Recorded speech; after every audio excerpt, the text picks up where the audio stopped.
a quebra de sigilo de todos os envolvidos nessas negociações. E quem já está aqui para falar disso com a gente é Heraldo Pereira, que se junta hoje à nossa equipe. Heraldo, bom dia, bem-vindo. Todas essas denúncias têm uma conexão, né? Bom dia, Ana, Chico. Bom dia a você que está conosco aqui. São casos interligados com suspeitas amplas de conexões. Tanto no caso da venda de vacinas da AstraZeneca, como no contrato de compra da Covaxin, a vacina indiana, o que se busca agora é investigar servidores e ex-servidores do Ministério da Saúde. Amanhã será a vez de Regina Célia da Silva Oliveira. Ela é funcionária do Ministério da Saúde. Ela foi nomeada por Ricardo Barros, na época, ministro da Saúde do governo Michel Temer, hoje líder do governo Bolsonaro na Câmara. Outros depoimentos, vamos a eles, são os seguintes. Vamos aos próximos depoimentos aqui, estão. Quarta-feira, Roberto Dias, ele é servidor exonerado. Roberto Dias é ex-diretor de logística do Ministério da Saúde. Foi exonerado no último dia 30, após vir à tona denúncia de cobrança de propina na compra da vacina contra a Covid-19, na compra de vacinas. Na quinta-feira, ele está Franciele Fontana Fantinato. Ela é ex-coordenadora do Programa Nacional de Imunizações. Pediu exoneração do cargo. O motivo teria sido insistência do governo na liberação de medicamentos como cloroquina e ivermectina. Das convocações que já estavam aprovadas na CPI da Covid, uma era do líder do governo na Câmara, deputado Ricardo Barros. Ele é do PP do Paraná. Deputado Ricardo Barros, o nome dele foi citado pelo também deputado federal Luiz Miranda, que é do DEM, do Distrito Federal, na investigação de superfaturamento de preços no contrato de compra da vacina indiana Covaxin. A sessão estava prevista para essa semana. Como foi adiada, Ricardo Barros acionou o Supremo Tribunal Federal para falar à CPI. Diz que hoje irá, inclusive, ao plantão do STF, que está em período de recesso, para assegurar esse depoimento. Eu fui muito ameaçado pelo... O deputado Luiz Miranda afirmou que, ao ouvir a denúncia de irregularidades no processo de compra da vacina Covaxin, o presidente Jair Bolsonaro citou nominalmente o líder do governo na Câmara e disse que era mais um rolo de Ricardo Barros. A senhora também sabe que é o Ricardo Barros que o presidente falou.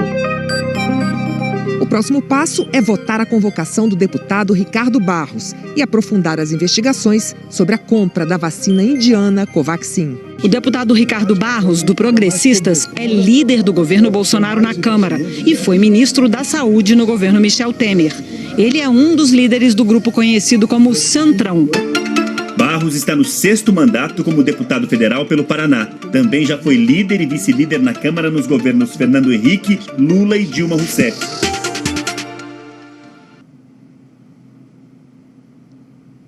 Sobre a suspensão do depoimento à CPI, o deputado Ricardo Barros nos enviou a seguinte manifestação dele, abre aspas, covardia.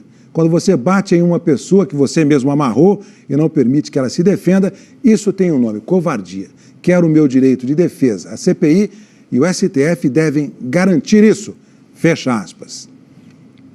Todos os temas para o Gerson Camarote, denúncia de corrupção, depoimento do líder do governo que pertence ao Centrão. Gerson Camarote, bom dia. Bom dia, Heraldo, bem-vindo. Bom dia a todos, bom dia, Chico, bem-vindo também, bom dia, Ana.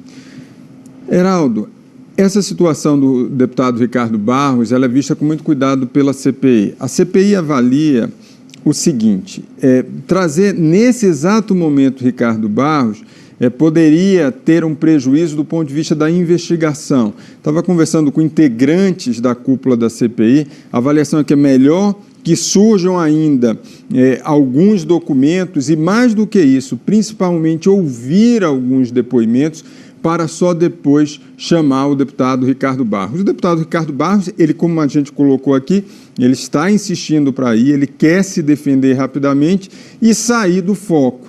Mas a CPI avalia que, em outros momentos, outros depoentes chegaram cedo demais à CPI, como, por exemplo, o ex-secretário executivo do Ministério da Saúde, o Elcio Franco, que se fosse agora para prestar depoimento à CPI, teria muito mais materialidade e muito mais questionamentos que poderiam ser feitos ao Elcio Franco. É por isso que a CPI quer ainda aguardar um pouco mais para chamar o deputado Ricardo Barros, líder do governo.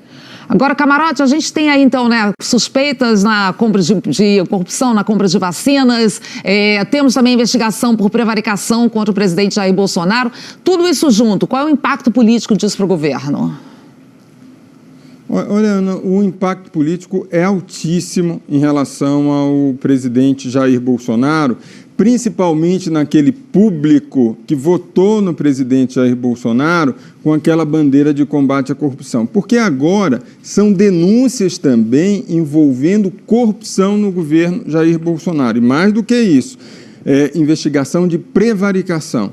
No Palácio do Planalto isso é sentido, principalmente em relação às últimas pesquisas. Agora, do ponto de vista jurídico, a avaliação é que o Ministério Público Federal, no caso a Procuradoria-Geral da República, deve arquivar esse pedido de investigação. Mas se não arquivar, a avaliação é que o Centrão terá condições de blindar, como aconteceu quando o ex-presidente Michel Temer foi denunciado. Naquela ocasião, a denúncia foi arquivada 2 vezes no ano de 2017. A expectativa é que o Centrão possa barrar agora e não tenha os 342 votos necessários. Momentos de grande expectativa na política. Semana promete, Gerson Camarote. Isso, Heraldo. Para hoje está marcada uma reunião de senadores que integram a CPI da Covid. Devem decidir já os próximos requerimentos de convocação de depoentes para serem votados em plenário da CPI. Depende de votação em plenário da CPI. Ana e Chico. Ok, obrigada, Heraldo. Até já.